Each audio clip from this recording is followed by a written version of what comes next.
Hey, welcome to the Happiness Leap, a podcast where we speak to people who live life knowing that whatever happens to them, they will always have a smile on their face. And through these chats, we unearth the small mental leaps we take when faced with mountains in front of them.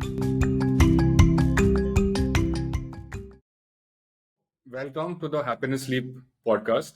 It's this podcast that I've started wherein I talk to people who've gone through a lot of shit in their life, who've gone through major lows, but they've not given up and they've come out of it and they've kind of built something for themselves and for the people around them, for society around. It's not people who've just given up and said, this is how life is, this is how I'm going to accept it. They've done something with it and they've affected the community at large. So that's the kind of people I talk to. And what I do is I try to figure out the tips and the tricks that they've used to kind of understand what messaging they've given themselves through those low times, Because if someone else listening to it, they're probably going through similar things in their life and they're listening to you, they will know, like, if this person's done it, maybe I should try it, or this is something I've not tried. So it just help them come out of their situation, right? So that's what the Happiness Leap podcast is. And so on this episode, we've got Megha Bajaj.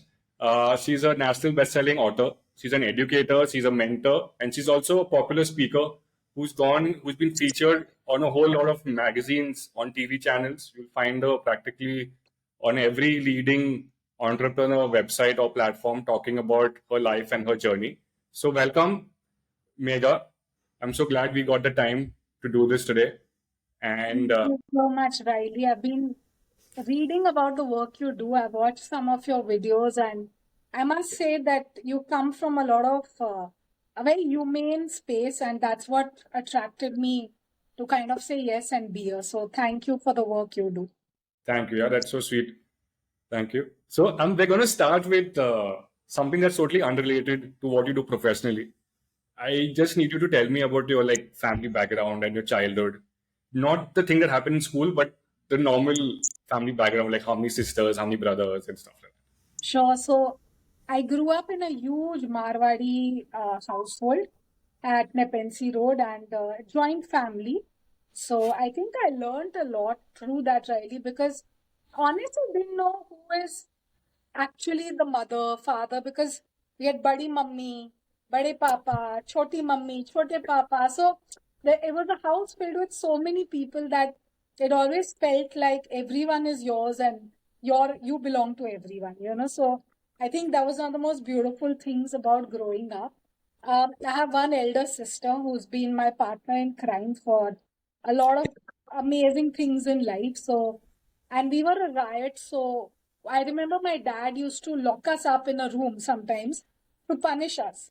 And we would have so much fun in that locked up room that by default he would open the door and say, now come out, because what's the point? It's not really a punishment.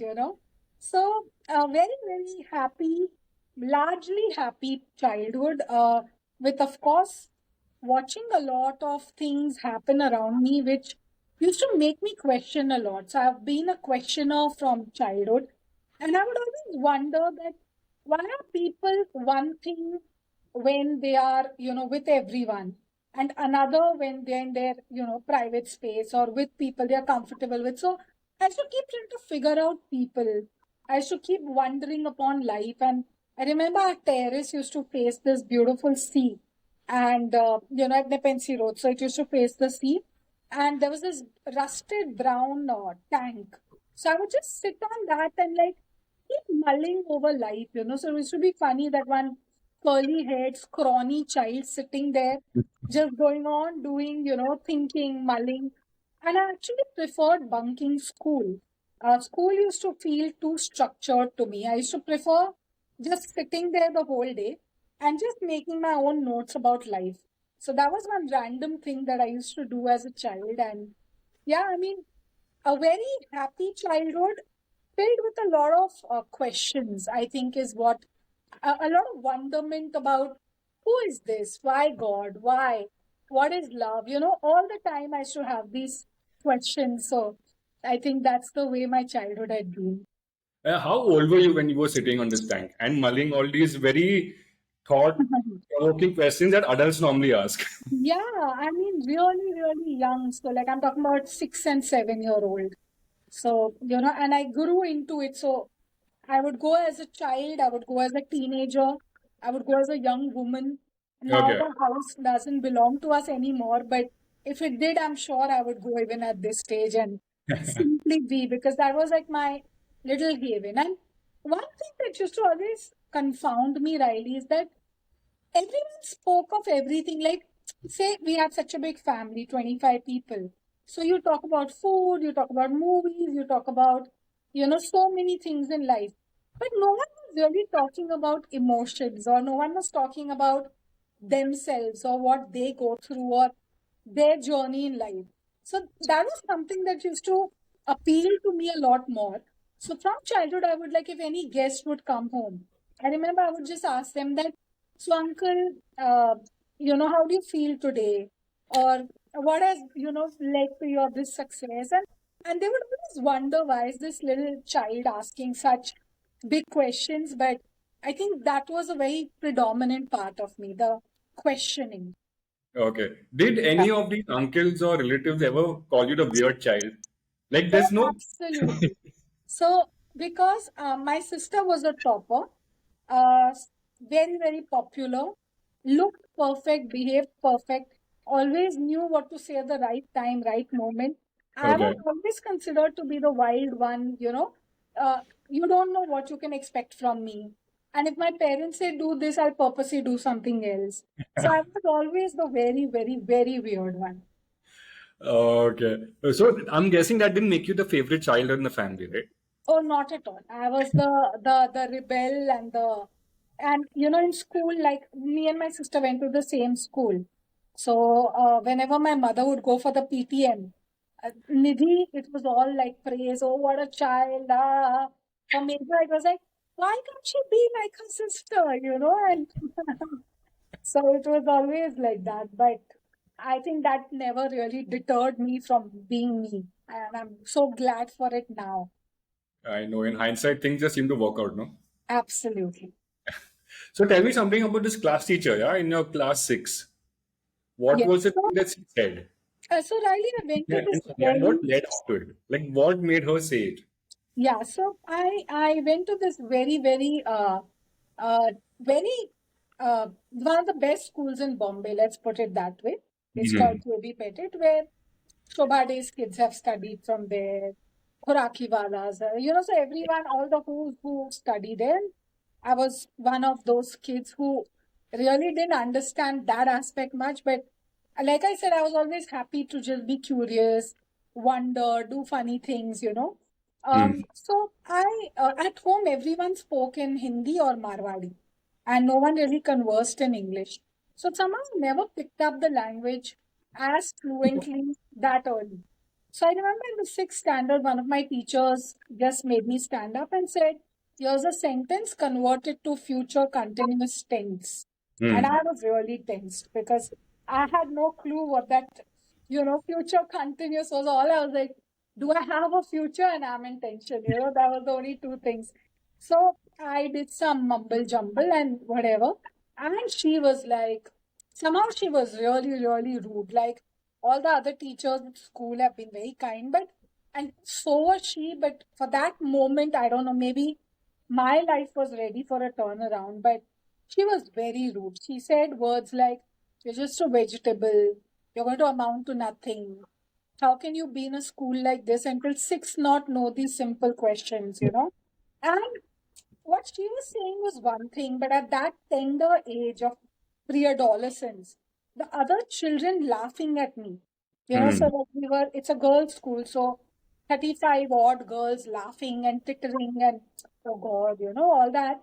I think that really killed something in me, or it crashed something in me. And I remember going home, flinging my bag, and I'll just like dropping myself on the bed and saying, I never want to go to this school again. I hate this school.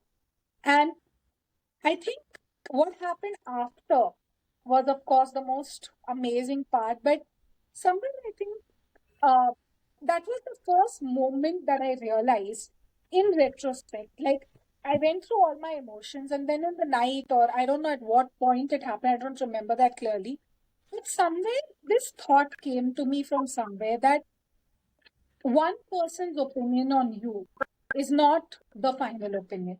And that Hmm. one sentence, and what also this sentence came to me, that what you think of yourself matters, not what the world thinks. And show her otherwise. So I told my mom, put me in tuitions, do this, do that. And actually, like after that, I really started performing and I've been like a top student. And of course, in further hindsight, today I've gone on to becoming a national best-selling author. And the moment Riley was when in Times of India, a half-page article had come about one of my books. And this teacher somehow found my email from somewhere and sent me a mail saying, you know what, I always knew you were made up of great stuff. And I was like, God, this is a moment of my life. The same teacher who tells me I'm nothing and now she's doing that. So it made me realize you can turn around life in the direction that you want. Did you ever feel like calling this teacher again and like reminding her this is not what you thought when I was in class six, or do you just say let it be? I don't think she was ever a thought in me again because I realized that she's just a context of Mhm. me realizing something much bigger. So I never gave her that much importance or attention. And honestly, even when the mail came, it wasn't like, oh, or, it was like just a thing like, I was just grateful that she had mailed me. That's all. Oh, okay. So did my next question is, did like that incident, was that incident something that kept motivating you through what you did in the future? I think Or there like, in was the sense like, several. would you depend or would you dig deep into your own self for motivation, or did an external event kind of propel that in you? So I think it's been a bit of both, Riley. Like, I think this was one isolated incident that did happen, and which made me realize, hey, the voice in me has to be much louder than all the voice of the people in the world. So that Hmm. became a constant mantra for me, and I think I've held on to that. But there were a series of different life-changing moments which brought about their own different learnings, and my go-to mantras kept changing over time. So this was one, but other than that, I've had several very poignant incidents that have shaped me into the person that I am. Okay. So what I'm trying to get at it, it's not really like one big earthquake that should happen in someone's life for them to take that big decision. It could be 10 smaller things that happen over a period of a few years or a decade, right? Absolutely. I think It's it's like you're being chiseled and molded into who you should be. And I think at each point, whatever stroke needs to be added to you gets added. So you can't really know what it's going to be, but yeah. So I've had several people come at several times and chisel me.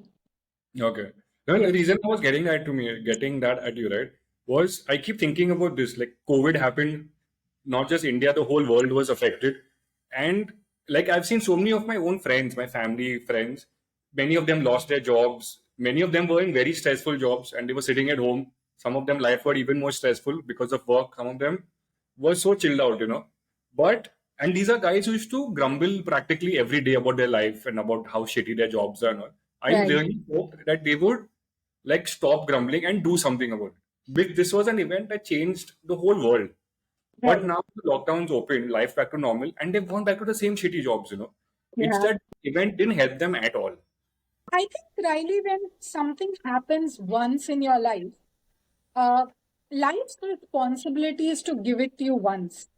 And it's your responsibility to hold on to that once and make it permanent. So Hmm. if you don't Right. do that, then like if every situation of my life I feel that what they are saying is more important, for me, once I get transformed in one area, I Hmm. hold on to that transformation. I don't keep slipping back because there's so many more areas to work on. Hmm. If you keep coming back to ground zero, how are you going to climb higher up? And I think all great people that I've met, not met, I think that's one thing. They allow one incident to change their life and then they never repeat that particular lesson again, you know? That's true. Yeah. Is there something that kind of stops you from going back to that behavior?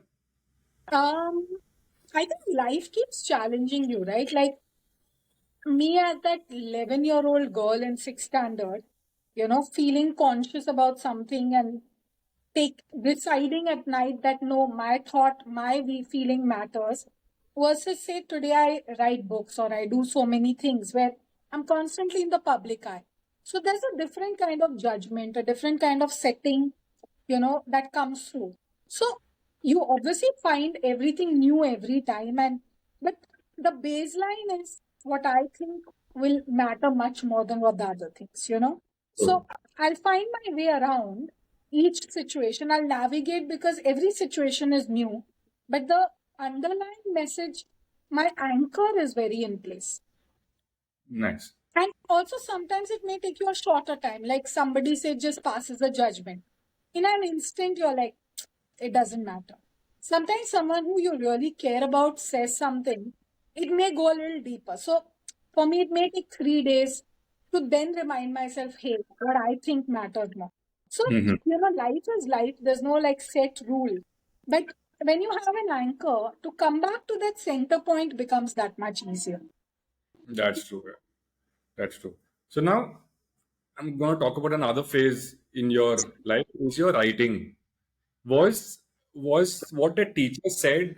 Was that the thing that propelled you to learn, like focus more on English to take up writing, or was it like what made you take up writing? It's not every day that someone gets up and say, "No, I'm going to start writing a book." And in your case, books. Yeah. I think Riley, she pushed me to become better in language per se. Like I Hmm. suddenly felt like no, English is a big deal and I better master it. So she was a big turning point for the English part of it. But the writer in me, I think, was alive from the time I used to be sitting and scribbling on my terrace, like I told you. Like I would just keep saying, so I would have these conversations with God, like, hi, where are you? What are you doing today? I would just scribble. I didn't Okay. think much of that scribbling, but what I was trying to do was find answers. And Okay. through that, my writing began. So I would say that the teacher honed my tool, the skill of English, but the curiosity or the thinking that a writer usually has. Who's a writer? I mean, it's not just about someone who's churning out articles or books. It's someone who has thoughts and wants to share them with the world. So Hmm. those thoughts, I think, were very inherent to me from childhood. Like I told you, like I would keep wondering. And that wondering is what has come through as writing, you know? Okay. So I was saying before we go into the books that you've written, I just wanted to speak a bit about your mom. And I Sure. read that your mom was diagnosed with cancer. No, and I wanted to ask you how did it make you feel on hearing that news for the first time, right? Like what were the kind of emotions, feelings that went through your head at that point? Were you angry? Were you like I'm sure you were sad. Were you angry? Uh, how did you deal with this whole just with the news of it happening, right? Right. So, really, it happened when I was very, very young. So like about 23. And my mom was diagnosed with stage 3 breast cancer. And the moment I found out, and I'm like, for me, my mother's my world. Okay, like literally, if you say like, your universe and the sun, she was my sun. So when I got to know, I was really, really scared. I don't think I was angry. I don't think I was any other emotion. I was just scared because you look at people as permanent in your life. And at 22, 23, you're not looking at anyone as, something can happen.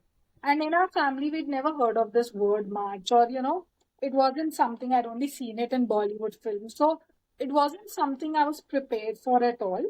And it hit all of us, like my father, me, and my sister, like a brick, of whatever. So the initial response was immense fear of just losing the person who matters the most to you. And then, of course, was the whole journey of transition, etc. But yeah, the Yeah. initial response was extreme fear of loss. Okay. How did you deal with it? So the good thing about being a thinker is that, when you, so again, I remember retreating to my terrace, okay? Like, first, we all went through emotions. I saw mom crying. I saw dad very, very stressed. Nidhi, my sister, was like, she's the doctor. So she was trying to call people and say that, what is this, and what do we even do as a next step? So for me, I just quietly retreated to my terrace and I sat there. And I think I remember clearly it was like evening. I'm watching the sea coming out. I don't know at what point the emotions settled, so all that fear, which was like just taking over me, kind of settled. And all I was left was with this feeling of what next.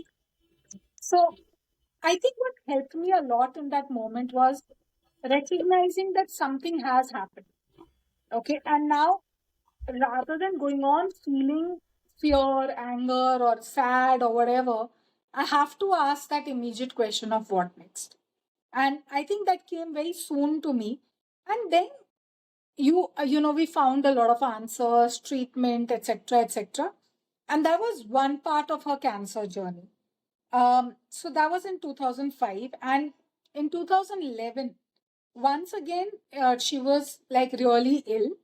And we were wondering, oh God, you never want to let your mind go there and whatever. And this time it was stage 4, grade 4 brain cancer. Okay. So this was actually the time of a huge spiritual breakthrough for us. So by this time, we had started following a guru by the name Mahatria.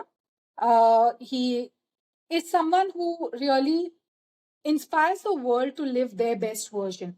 Okay. And we had been following him. We had been attending his program, his talks, etc. And he was something like he meant everything to us. So I remember clearly this was in 2012, like a year had already, whatever. And we were sitting with the doctor, and the doctor draws one circle, and in that, another very big circle. So he's saying, this is your mother's brain, and this is the size of the tumor. So basically, it's as good as she's not going to survive it. And you may as well not do much, take her home. And at max, we give her 3 months. And obviously, we were devastated because breast cancer was still something that we were able to deal with, or it wasn't that advanced, whatever. But brain cancer, I mean, you kind of just give up. I remember again, it was the same situation. Like my dad was like, just he looked devastated. My sister was crying this time. I think the doctor in her didn't kick in. It was the daughter. And since doctor itself is saying there's no hope, she just gave up. And I'd been meditating for many years. I'd really gone into spirituality in a very big way. Yoga had become a part of my life, and a lot of things were going on. So I somehow, even in that moment when the doctor's saying this, and yet today, actually, as I'm talking to Riley, I can connect it to my childhood incident. Something in me said, why should his word be the final word? He's a doctor, the best one, but why should his word be the final one? And something told me I should just speak to my guru. Okay, so I tried reaching him, I tried calling him, and he was in a program at Kuala Lumpur, so he didn't reply back. And all this is going on medically. And I remember reaching home with my sister and father. And that time my guru called me back and he just said, like, so I was like, Mahatria, this is the situation. What do we do? And he just said one sentence, Yoga. He just said, your mother is a conqueror. She's going to fight this through. That's it. Okay. And I don't know what it was about that moment that I took it in so deeply that I was like, now let doctors say anything, let anyone say anything. She's a conqueror, she's going to fight it. And luckily, my mother also, her faith in Mahatria is so immense, was so immense that she, like, she asked me that night, she was in the hospital, we were at home, Papa was with her, me and Nidhi were at home. And she was like, क्या बोले महात्र्य क्या बोला क्या हुआ क्या हुआ I said, महात्र्य ने बोला है आप एकदम ठीक होने वाले. So she's like, फिर डॉक्टर का छोड़ना अभी क्या सोचने का है बस बोल दिया ना. And this is a lady who's like about 49 kgs at that point, 54, 56 years old, and having stage 4, grade 4 brain cancer. And she's saying, it's okay, I believe I'll be okay. And from that moment, she's telling the doctors, please treat me like I'm going to live and not like I'm going to die. Okay. And the next morning, Riley is where the miracle happens. She had one more scan in the brain. And suddenly, like this scan reveals to us that a lot of what the doctor thought was a tumor was actually fluid accumulation. So the tumor itself was still sizable, but it wasn't as big as they expected. And it was in a place that could be operated.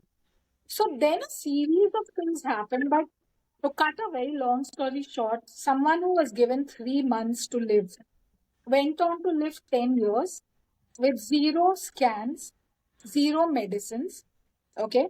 Only faith, right food, yoga, meditation, and most of all, that grit that if my guru has said I'm going to make it, I'm going to make it.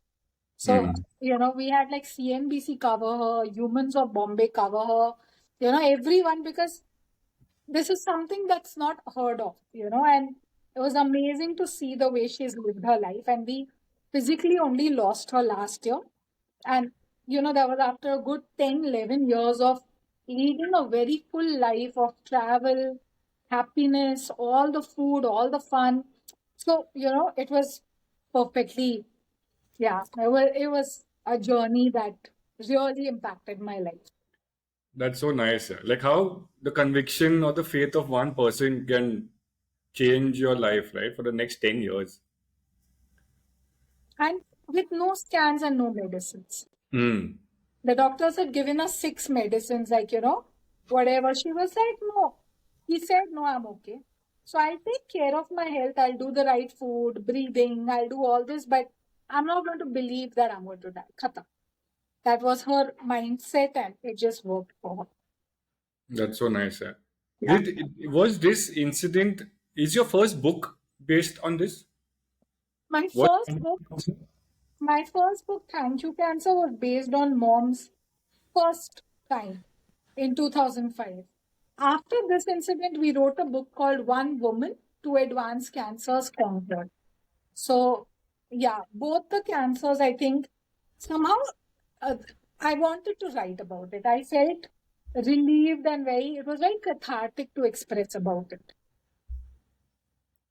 Okay. So, uh, you seem like your mom had a huge influence on your writing career. So to say. Like that was a story. Like you, you probably took about 5 minutes to speak about it, but it's like what, more than 10, 15, 12 years of an experience or experiences that you guys have gone through, right? And Yeah. it's such a, it has such deep meaning. Like just a guru saying that, your mom's a conqueror and she will fight through it. That, just that, and that belief in that sentence that the person said made her live for 10 full more years, right? So that's, was that the story you wanted to get out in the book, in Um, yeah, I think my writing, Riley, has always been very influenced by my life. So I okay. don't write about like, oh, this one or that one, or, everything that I'm feeling and going through is what comes out as very potent stories from me. So because mom was so important and this whole phase was so important, two of my books have been on this, and the amount of people it has helped, like for how many other cancer conquerors, it Hmm. became the beacon of hope, because everyone was being told you don't have hope. And here they were seeing a lady in her 60s, going strong, living a life, doing like we went to Manali for treks and all this after being told 3 months to live. So my Okay. thing is that it not only became the story of our life, but I think it helped hundreds and thousands of people find, something to look forward to. Yeah. Do you like your books to be in the very positive space? Like, Absolutely. Because need, again, that's a is that reflection. like a, sorry, is that like a checkbox in your, when you're going to write a book, when you're planning it, is that like a major checkbox that I need to inspire people with my writing?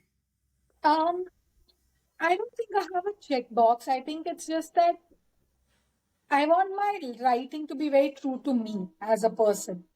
And genuinely, Riley, I've been a person where every morning I wake up and feel that how should my life be useful to many more? You know, like I'm sure you doing this podcast is not for yourself, it's for so many people, right? So what's making you do it? That's been my, like, when I wake up and I brush, literally the first thing I ask is like, today how many more lives should I touch, Hmm. So I don't know if it's always positive. Sometimes a lot of my articles may even be about just, this is what I'm feeling right now, you know it may just be something that's very true to what I'm feeling in that moment, without even really finding a conclusion. But I want my writing to reflect who I am, and I think that's what's helped me a lot. That's so nice, because that, like, I so relate to what you said. Because the reason I've started the podcast, like, we spoke about the COVID bit earlier.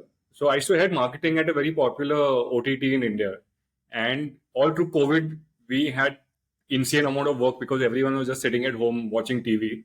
March 2021, when things were just opening up, I said, "This is it. I'm not doing this anymore."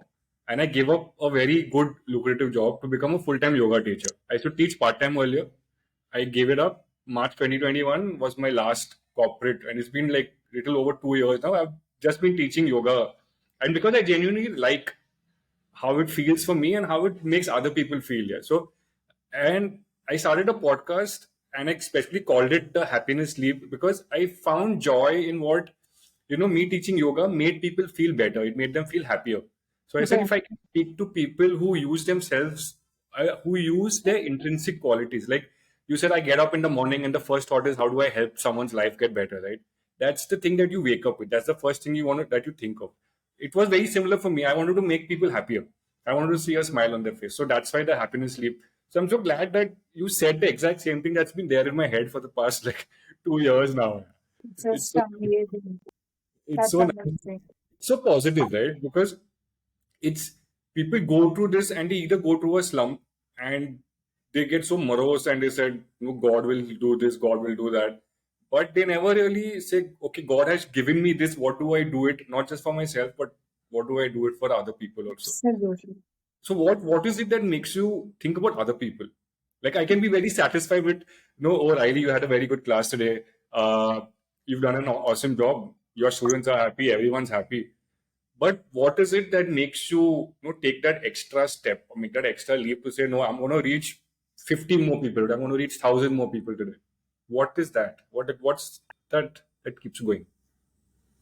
I think it's just that I feel I lead such a beautiful life in terms of um, the way I'm growing personally, professionally, spiritually. I think there's so much love in me.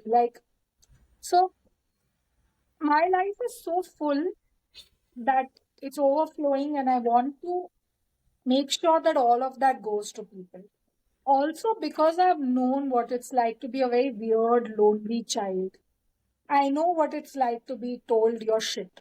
You know, I know what it's like to be told you're going to lose the most important person in your life. I know what it's like to be told you're just not good enough. So, when I've gone through all that and I've still managed to reach where I have, I feel like it's a responsibility to make sure every little one knows there that, yeah, वो teacher बोल रहा है ना, it's just one teacher. The doctor saying it, as much as I have so much respect for the doctor community, no doctor can decide how much someone should live or die. I think we all have a right to our life and to how we want to live it. Every person who's ever put me down, I've never taken it as a personal revenge or vendetta against them. I always feel that they're instrumental to something happening to me. Like, I mean, the person who threw Gandhi on that platform, okay, and what led to a national global revolution. Now, who cares who that officer was, right? Hmm. It's what happened within Gandhi in those moments, that why this indignity that changed everything. So for me, those people are just those officers. They're just the catalysts to, I don't even know their names most of the time. But something happened and told me I'm supposed to do something more. And that's what I've kept doing. So I wanted to check on the initiative that you started called Wow. Do you want to tell me what does it stand for, and Yes. what do you do with it?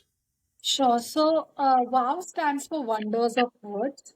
And this was started around 2011 in August. And idea was just that I was beginning to see so many breakthroughs through words.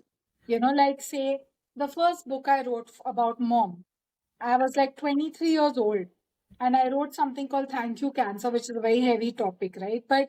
And people like, oh, writers never get published and you're so young. Who wants to read your story?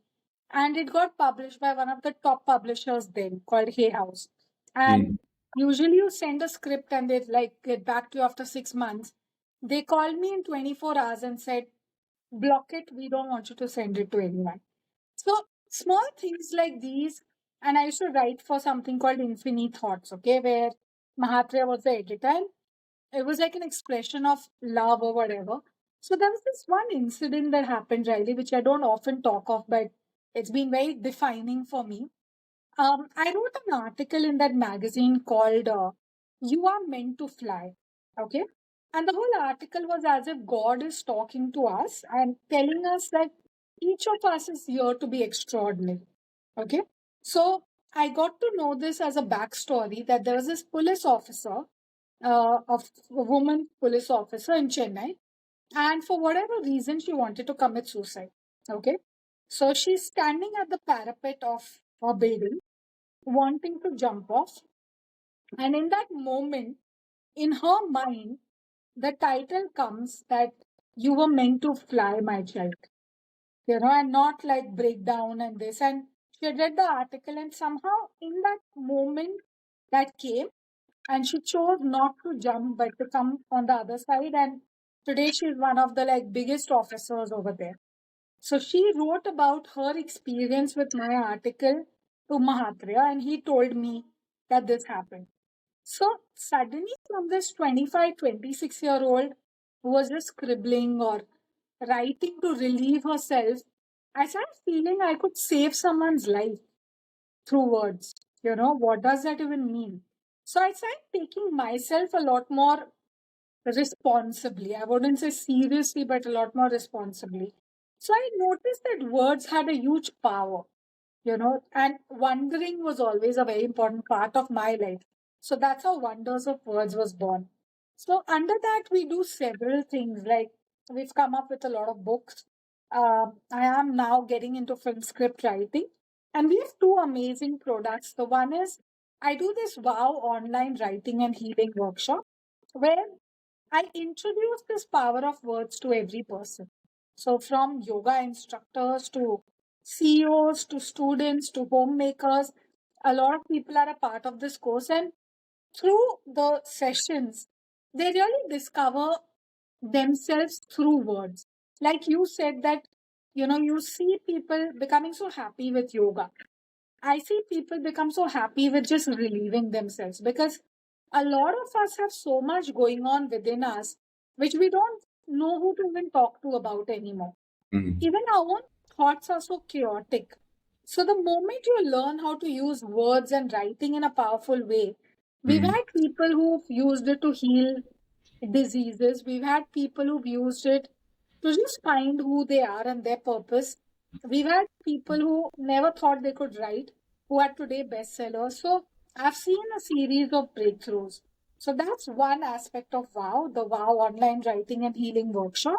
Okay. The second aspect of WOW is that I think this goes back to my childhood and school. Being such a super creative, weird, eccentric child, someone who's always lost in her own thoughts, it wasn't always easy for me to fit in. Okay, and I went through a lot of different. There would be a year where I would be very popular. There would be a year where no one liked me. There would be a year where I would top. There would be a year where I would be like among the last five. I don't know, I had a very erratic journey. And the one thing I realized is that such a brilliant school like JB Petit was teaching me all about English, but not teaching me communication.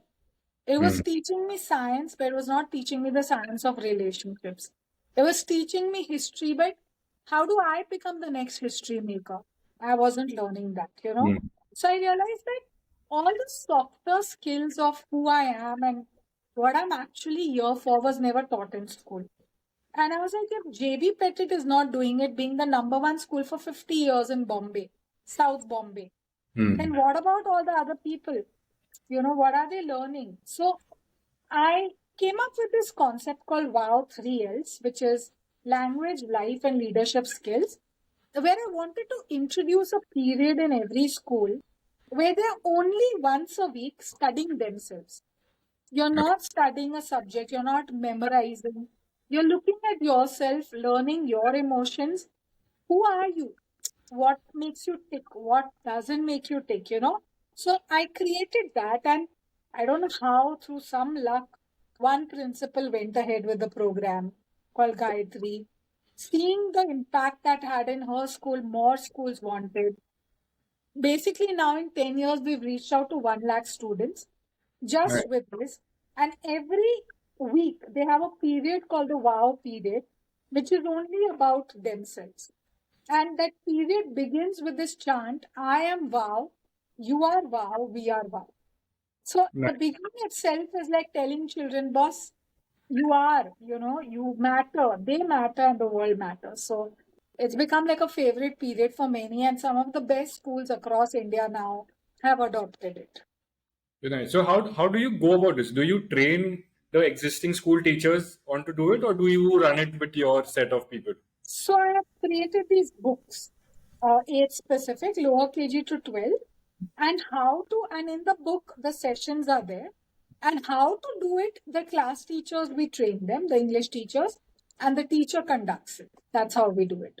Okay. And is it only in English, or could like a different language teacher also? That is now in English, but yeah, the way Okay. it's growing, we never know how else it will come up.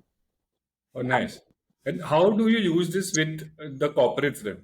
Because I read somewhere you're using WoW in companies also. So basically, just knowing me as a person or reading some of my books, a lot of corporates wanted to invite me for talks. So Amazon wanted me to have a talk, and it ended up being one of their highest attended talks ever. Okay. So that's been pretty organic, and I don't have a product or, something. So when someone calls and they say, can you talk about this or can you do this? I just kind of go with the flow. So yeah, that's what I've been doing with corporates, but it's not like anything structured. It's more like people who've been reading, listening, and they keep saying, come, can you do something for us? So then we work out things and we do things. Oh, okay. Okay. Yeah. So one of the things that you mentioned is actually the last question that I have. You mentioned that while you started the WoW initiative, right? You also got into script writing. Now that just seems to be like a lot of different things that you are managing at the same time. It's like having five, six balls up in the air at any single time. But how do you deal with that? Is like I'm now with you being pregnant. I mean, anyway, it's hard. With a baby coming on the way, it's gonna get even harder. Even if you have a super, uh, support system, like let's leave the baby part out of it. Before the baby part, how are you dealing with it? So I think I come from a space of love, Riley. Like, I really love a lot. Okay, like, so even like right now, I'm having some chocolate milk and I'm relishing it so much. Like, even as I'm talking to you, there's a lot of love with which I'm having it. So, one thing I realize is that there are a lot of management concepts of how you divide your time, first hour, 5 a.m. club, blah, blah, blah, blah. Honestly, I follow none of that. Okay. What I do follow is love. What I realize is that when you really love something and it makes you happy, like you yourself said, what makes you happy, no one has to coerce you to do it. So none of the books I've written have been something that someone told me to do. If you love doing something so much, you just want to give it your best. So I actually love training people a lot. I love, writing a lot. I love having interacting with youngsters throughout 3 years a lot. So when you come out of so much love, it doesn't really I don't know, like a lot of people ask me this, that how do you divide your day? I just wake up, like I told you, I brush and I ask myself, today who will I make a difference to? And however, whatever the way it falls, I just go with the flow with a lot of love. And in fact, if I'm not feeling that love or if I'm not feeling like that excited, I'll actually pause something, like I won't do it for the heck of it. So Okay. either I'll do it with everything I've got or I won't do it. And I think that's what just helped me to do so many things, sometimes connected, sometimes not even connected, but just things that make me feel like a beautiful lover, and that energizes me a lot. So it just keeps me going, going, going. And then, of course, you get a team, you get some structure in place where okay, this day is fixed for this wow, this day is fixed with a student training. So I think when the substrata is love or happiness, no, the other things fall around it. That's true. Yeah. That's As true. I'm sure it has for you, right? Like, why would you leave such a high paying corporate job for doing something that just makes you feel love and happiness? So, and Yeah, that keeps me going when I keep questioning myself. But that, actually, I think when you do what you love and makes you happy, the money comes in search of you. yeah, that Yeah, is so true. Like a lot of people think, I think a lot of people are scared to just leave that safe space, and say like, "Chal, like the thing that I love is always a hobby. It can never be what I like." But yeah, that's not true. Actually, with a little bit of planning, what you love can become your life goal, yeah, or your life purpose. absolutely. Like, people told me you're never ever going to become a, you're a writer, na, तो पैसा तो छोड़ दो, तुम्हारे पति, your husband will support you, you're this. Hmm. 3 years ago, I bought my first Mercedes with the money only earned out of my writing. So Right. I want to tell everyone out here that please don't believe in any bullshit that the world feeds you with. You got to listen to yourself. It makes you happy. And definitely, it's not just about happiness and love. You also train yourself to be good at it. Like, I know I'm the best. I know what I'm giving to people through Wow, 3Ls, or online writing and healing. I work so much on myself that I know I'm good at it, right? So then the price I demand, the world pays for it. That's so true. As Yeah. long as you love what you do, everything else just falls into place.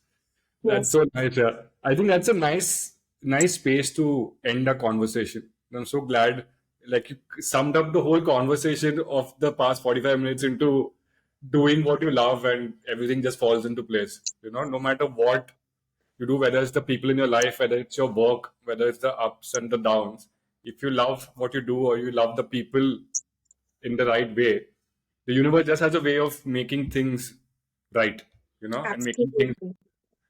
right. So thank you so much. I'm so grateful that you made the time, and I definitely gonna read your latest book. And thank you so much. I'm gonna keep following you, and in the future we should have you back at some point. Absolutely, Riley. And I love being with you. You come from a space of real, genuine wanting to make a difference. I can just feel it. And really, the way you're asking, the way we're interacting doesn't feel like I'm meeting you for the first time at all. And I wish we find ways to collaborate and do some wonderful things together. We should, yeah, we'll figure something out soon. Yes. Cool. Thank you Thank so you so much. much. Bye. Bye.